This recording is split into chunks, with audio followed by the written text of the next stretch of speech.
MLA కోట MLC పదవులపై TDP నేత బుద్దా వెంకన్న స్పందించారు. చంద్రబాబు తనకు దేవుడని, అప్పుడప్పుడు భక్తులకు దేవుళ్లు పరీక్ష పెడతారని చెప్పుకొచ్చారు.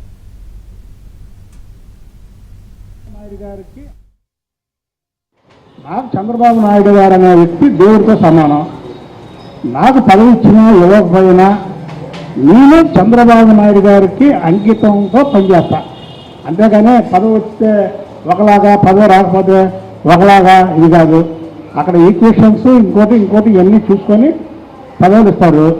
వచ్చినప్పుడు సంతోషం ఎలా పడతామో, రానప్పుడు కూడా దాన్ని ఈజీగా తీసుకోవాలి. ఇదంతా ఒక క్రీడ. రాజకీయంలో పదవులు అనేవి ఒక క్రీడ. ఒకసారి గెలుస్తాం, ఒకసారి వాడతాం. అలాగే ఒకసారి వస్తాయి, ఒకసారి రావు. రాలేదని మనం కుంగిపోయి వచ్చినప్పుడు ఆనందంగా ఉండి అలా కాదు. చంద్రబాబు నాయుడు గారు నాకు పదవి ఇచ్చినా ఇవ్వకపోయినా ఆయన నాకు దేవుడు. అంటే ఒకటే శ్లాఘం. నేను ఎప్పుడు చంద్రబాబు నాయుడు గారు నాకు నాయకుడు అని కూడా చెప్పలా. అంటే నాయకుడి కంటే గొప్పవాడు కదా దేవుడు.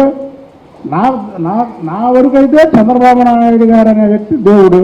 ఇచ్చినా ఇవ్వకపోయినా ఎప్పుడు కూడా నేను అంకిత భావంతో చంద్రబాబు నాయుడు గారికి ఎప్పుడు అప్పుడు కాదు, ఇప్పుడు కూడా ఇలాగే ఉంటా, ఇలాగే ఫైట్ చేస్తా. చంద్రబాబు గారిని ఎవరు ఎక్కడ ఈ రాష్ట్రంలో కాదు, పక్క రాష్ట్రంలో కాదు, భారతదేశంలో చంద్రబాబు నాయుడు గారి గురించి ఎవరు మాట్లాడినా సరే ఇదే స్టైల్లో వాళ్ళకి సమాధానం